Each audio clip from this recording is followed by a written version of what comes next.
Shalom, selamat sore. Sebelum kita membaca atau merenungkan sebagian firman Tuhan, mari kita satu dalam doa, mari kita berdoa. Allah Bapa dan Bapa di surga, kembali kami anak-anak datang mengucap syukur di hadapan hadirat-Mu, menandai segala berkat yang Engkau telah limpahkan kepada kami semua.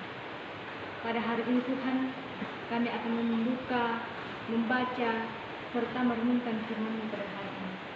Kiranya Tuhan yang senantiasa memberkati, melindungi kami, biarlah apa yang kami baca dan renungkan boleh menjadi suluh langkah dalam kehidupan kami sehari-hari. Inilah doa anak-anak Tuhan yang kami bawa melalui nama Kristus sebagai Tuhan dan Juru Selamat kami yang hidup. Amin.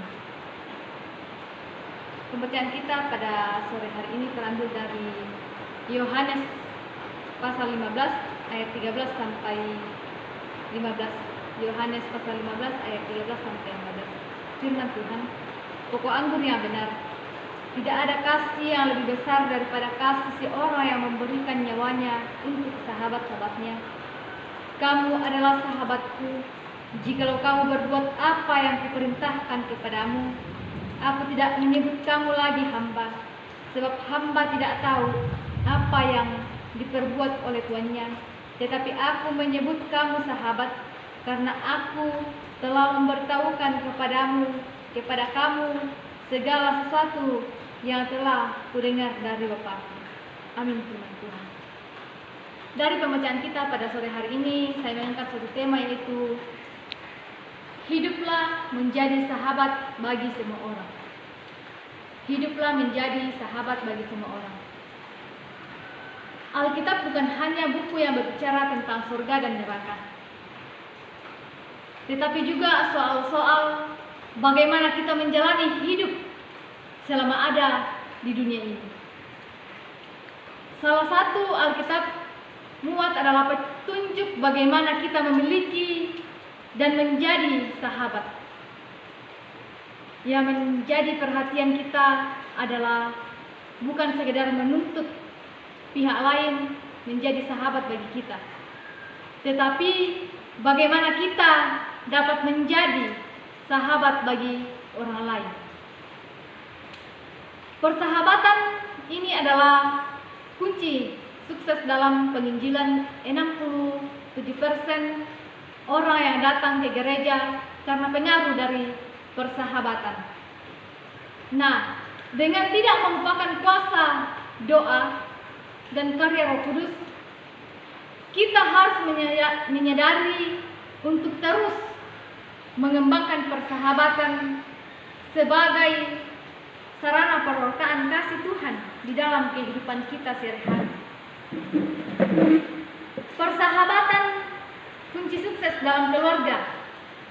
Banyak rumah tangga yang rusak karena suami tidak bisa menjadi sahabat bagi istrinya dan sebaliknya. Juga orang tua tidak bisa menjadi sahabat bagi anak-anak mereka. Anak akan lari dan minta nasihat kepada temannya, dan belum tentu nasihat yang diminta kepada temannya itu betul atau membawa perhatian atau membawa dia ke jalan yang benar, karena tidak merasa bahwa orang tua mereka adalah sahabat yang dapat dipercaya. Persahabatan kunci sukses dalam kepemimpinan, yaitu kepemimpinan yang melayani, kepemimpinan yang menganggap bawahan sebagai sahabat.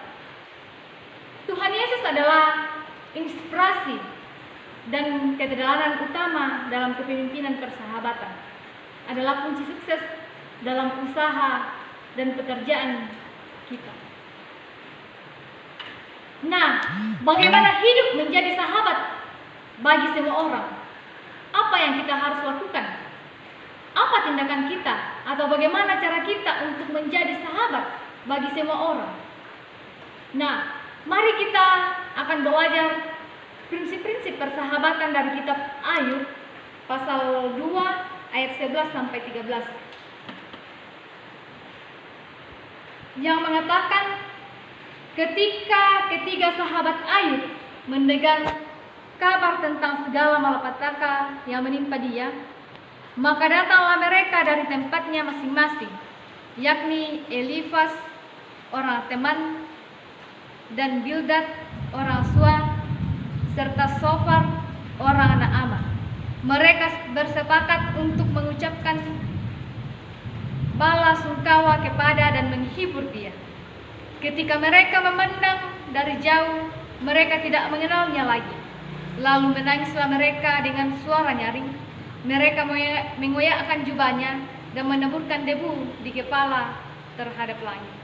Lalu mereka duduk bersama-sama dia di tanah selama 7 hari 7 malam.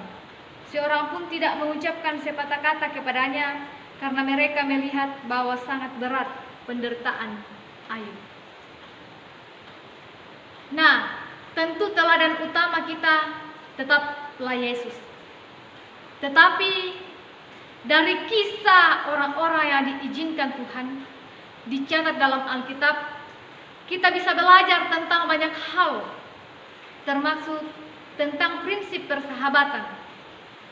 Sekalipun tentu ada kekurangan dari pribadi-pribadi yang dicatat dalam kitab Ayub, seorang sahabat selalu berada di saat yang tepat. Sahabat-sahabat Ayub, Elifas, Bildad, Sofar, mereka mendatangi Ayub ketika Ayub ditimpa oleh penderitaan yang sangat berat. Nah, mereka bahkan mungkin tidak pernah datang saat Ayub jaya. Tetapi ketika Ayub dalam permasalahan, Alkitab mencatat bahwa mereka datang kepada Ayub. Mereka datang untuk menghibur Ayub. Sahabat Ayub ini datang untuk menghibur dia, bukan untuk menjelek-jelekan, atau bukan untuk menghina, atau bukan untuk apa yang ia harus lakukan. Mari kita perhatikan dalam Ayub pasal 2 tadi, yang ayatnya yang ke-11. Di situ sahabat-sahabat Ayub datang. Yesus pun datang menemui sahabat-sahabatnya pada saat yang tepat. Nah, seorang sahabat itu selalu siap berkorban untuk sahabatnya. Contohnya sahabat Ayub, Elifas, Bildad, dan Sofar. Mereka sudah berkorban untuk bisa datang kepada Ayub.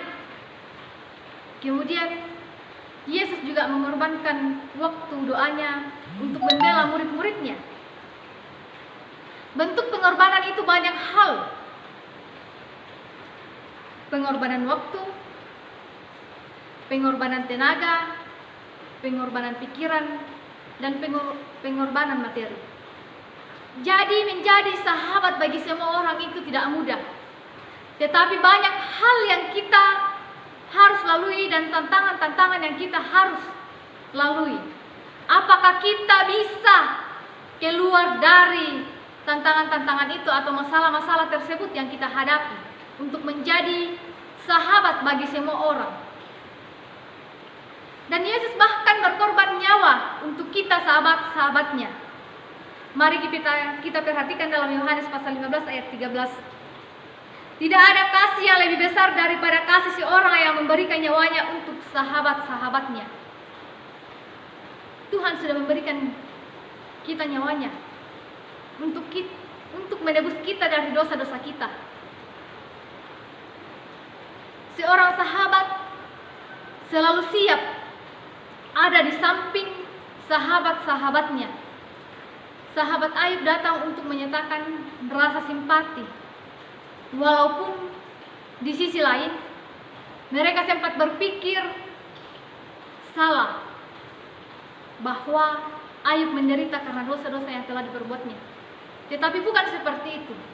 Mereka datang untuk menghibur dia, menghibur Ayub, supaya ia tetap kuat dan mempunyai pengharapan kepada Tuhan, bahwa itu semua terjadi karena Tuhan sudah merencanakan semuanya. Nah, Elifas adalah seorang dari sahabat Ayub yang walaupun masih muda, tetapi memiliki pemikiran yang berbeda bahwa ada maksud Tuhan dalam penderitaan Ayub.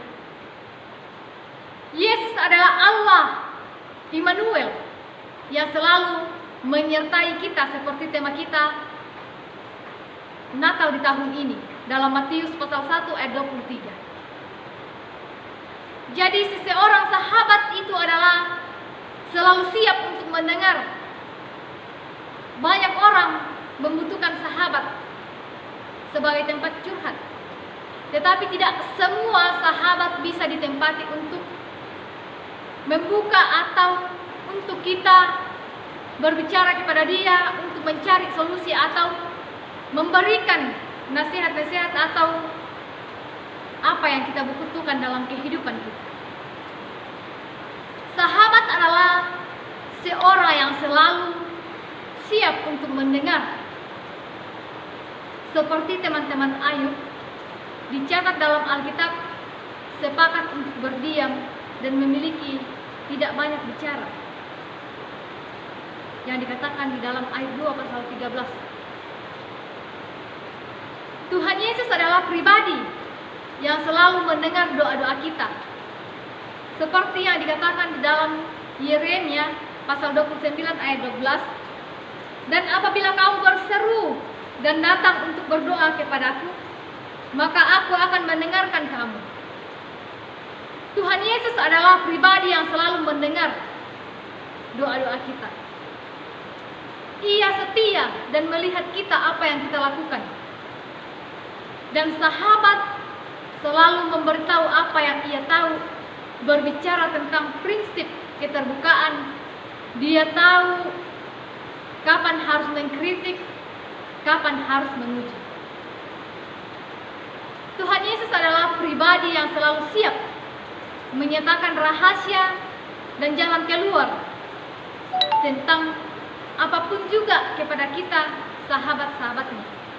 Ia akan selalu melihat kita, apapun yang terjadi kepada kita, karena Tuhan sudah menganggap kita sebagai sahabat-sahabatnya. Untuk menjadi sahabat Tuhan Yesus, kita harus selalu setia melakukan kehendak-Nya. Apapun yang terjadi, kita harus mengandalkan Tuhan sebagai sahabat kita untuk melakukan perintah-perintah yang Ia katakan atau beritakan di dalam firman Tuhan. Nah, mari saudara-saudara, Tuhan menginginkan kita agar hidup kita dapat menjadi berkat dengan menjadi sahabat bagi semua orang. Mari kita respon firman Tuhan dengan bertekad di dalam kehidupan kita untuk hidup sebagai sahabat bagi semua orang. Mulai dari keluarga kita, jemaat, dan masyarakat, dan orang-orang yang ada dekat kita. Marilah kita menjadi sahabat bagi mereka dan saling memberikan kekuatan dan pengharapan bagi yang ada di sekitar kita.